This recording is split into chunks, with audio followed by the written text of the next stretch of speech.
Hello my friends! Here we have another video where we continue to work on the medieval fantasy alphabet. This time we're going to work on the letter C. I'm going to be showing you in particular how to animate a dancing city. I'm going to focus on the layer structure and also how to align it to audio. Let's get into it.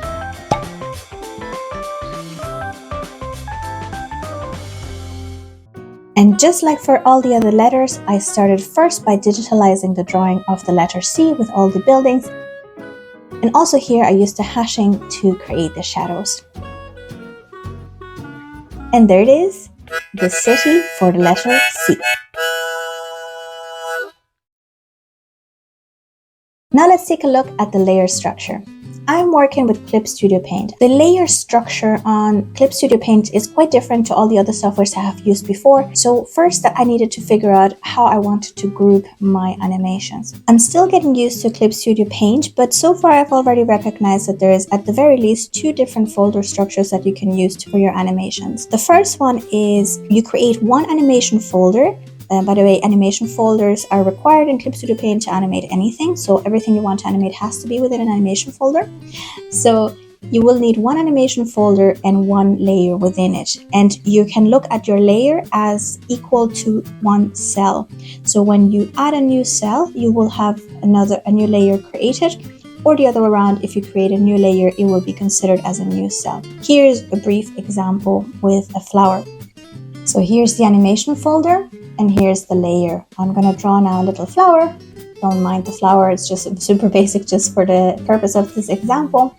And then once you have drawn it, if I either duplicate the layer on the layer panel, you see that it creates a second layer. It's duplicated, but it also created a second cell. Now I've undone that, and now I'm adding a new cell.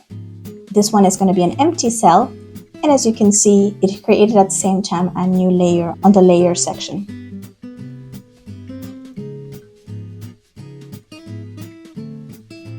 And there you have a super basic animation. This is a great folder structure for when you have like simple animations. It gives you full control and also an easy overview on how you can look at both the cells and the layers. It is, however, not so great when you have really complex drawings that you have to do that have multiple elements and different things that you have to animate, because everything is kind of joined in one layer. And that's where we jump to the second folder structure. The second folder structure would have an animation folder. As I said, that's always necessary. Within that animation folder, you'll have a layer folder, and then in that layer folder, you can have as many layers as you want. And so what's different with this one is that the layer folder is equal to your cell. So if you duplicate the layer folder or you add a new cell, it's going to create a new layer folder and the layers within that. So let me show it to you again now with the actual flower example on Clip Studio Paint. So I have created an animation folder, then a layer folder, and now you see me within that layer folder. I am creating one layer that is called the petals, and the other one is going to be called the stem. And like that, if I wanted to animate the petals and the stems slightly differently, I can do that. Or as I'm drawing, I don't have to be redrawing the entire flower, on only parts of it.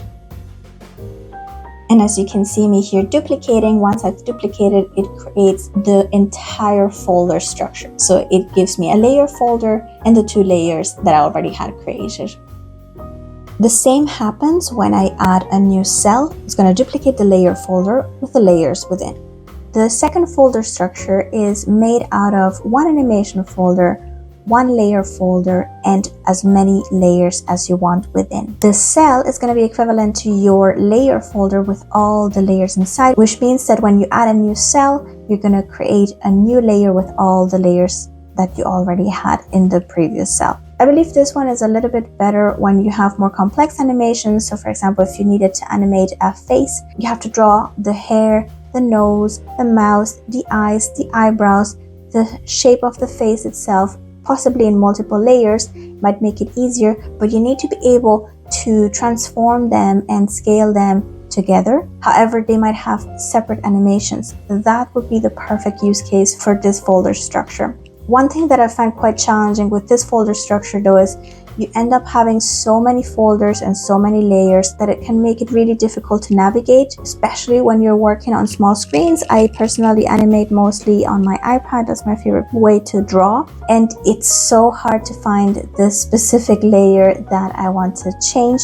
So there's definitely some limitations with this one. I would say that at the end of the day, it will depend on your project and also on your personal preference and the way you animate. So for this project, I decided to go with the folder structure 1, essentially where I have one animation folder and one layer within that I then continuously modify. Because this animation was quite simple, I wanted each of the different towers to just have one movement.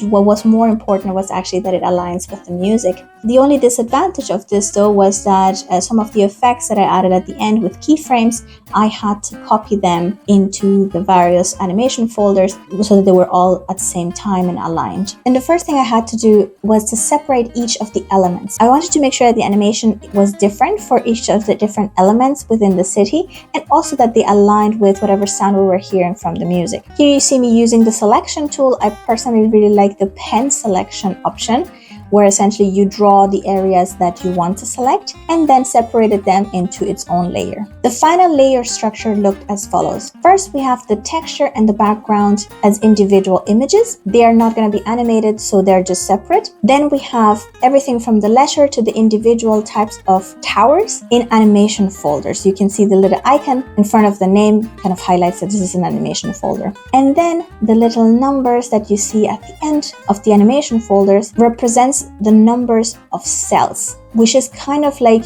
the amount of drawings that you have done. So each of those represent a slight change in the drawing. And finally, super important for this animation, I also added an audio track which contains the music that I wanted to animate this to. And keep in mind, this will automatically be a not editable layer, but this just means that you cannot essentially draw on it, but you can shorten it and modify it and cut it if you wanted to.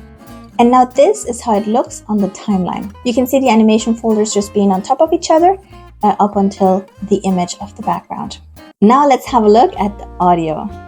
Let's jump over to Envato Elements. This is the place where I get everything. My sound effects for all the videos and animations that you have seen from me, the music, including stock videos, and much, much more. In my head, I knew how this sounded. I wanted something kind of folk music, kind of a deeper trombone sort of a sound. So I went into the application and selected the different things that I wanted. So I knew I wanted it to be funny and quirky. I wanted it to be upbeat. I wanted that kind of like deep trombone sound. So I actually just searched for it. Here are some of the cool sounds that I found.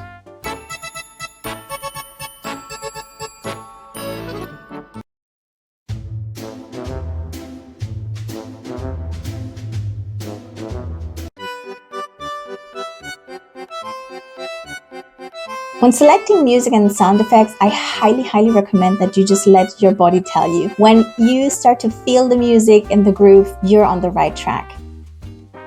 So I already had built a little collection for the city animation that I wanted to create. And here are some of the sounds that I really loved. And little disclaimer, it's gonna be really catchy tunes.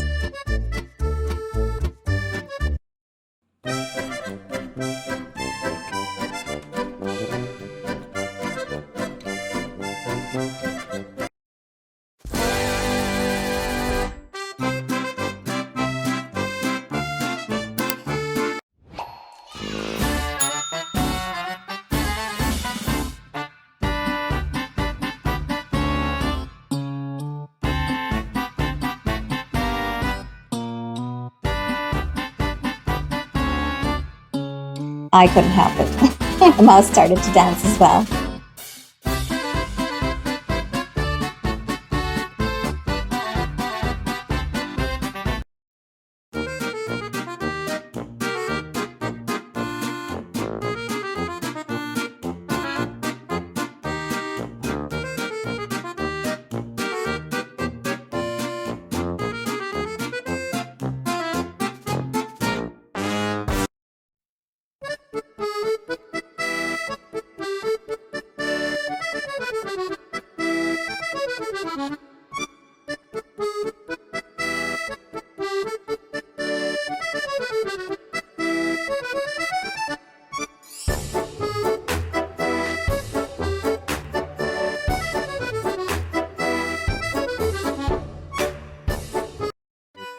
Should you want to give Envato Elements a try, check out in the description my link.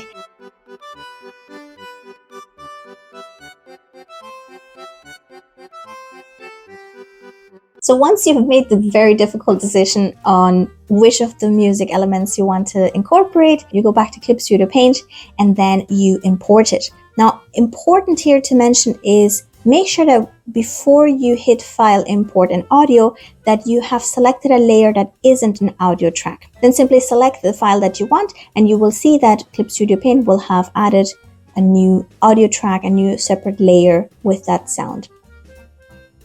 If you had selected an audio track that was already in place and then try to import, the new audio is just going to be appended at the end of that same track.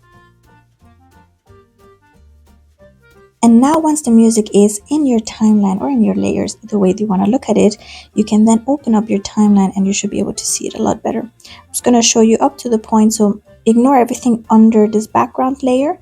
That's just repeated layers for me. And so then you can make it a little bit bigger by zooming in and zooming out, depending on what you want to do. So when you're trying to animate to a music sound, you kind of have to look at these spikes that you see in the music.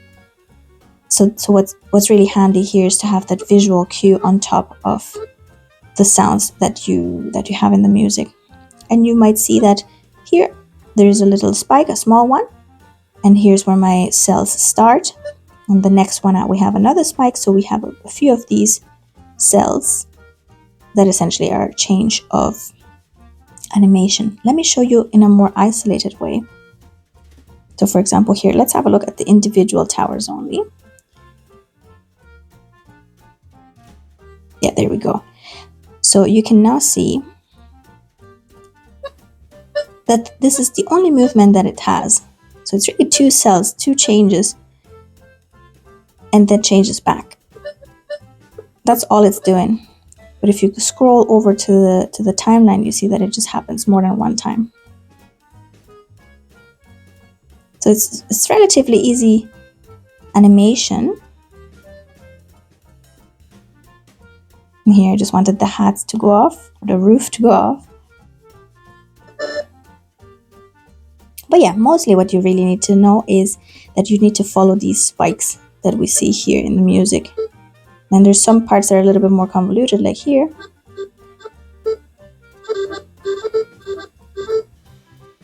Or here.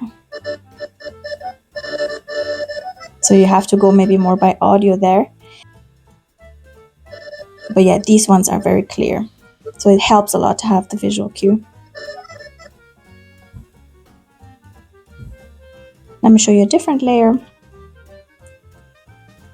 So let's say the towers, I think, could be an interesting one. So let's go to the beginning. So this is where they are, and I should add, there are some that I didn't animate at all. This one's, yeah, so they're part of the towers, but they don't move. And then the towers themselves just shrink. That's all. That's all that they do. I ended up creating several versions of this animation, so let me know which one you liked.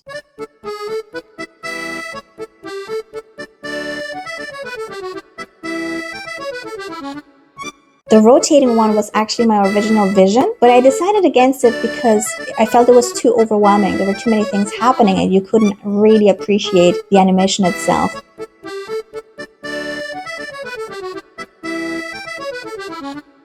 And here's the version that I decided was the best one.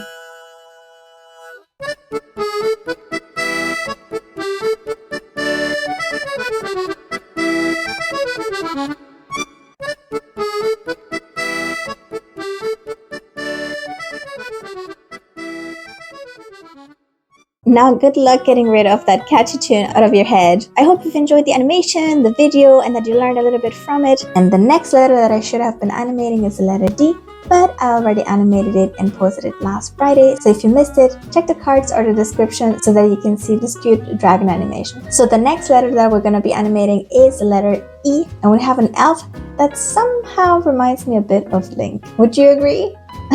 I don't know, maybe. So let me know in the comments if you know how I should be animating this, maybe any fun ideas that you may have. If you've missed any of the previous videos, make sure to go and check them out. Remember to give it a thumbs up and subscribe if you've enjoyed the video. Thank you so much. Until the next one. Bye.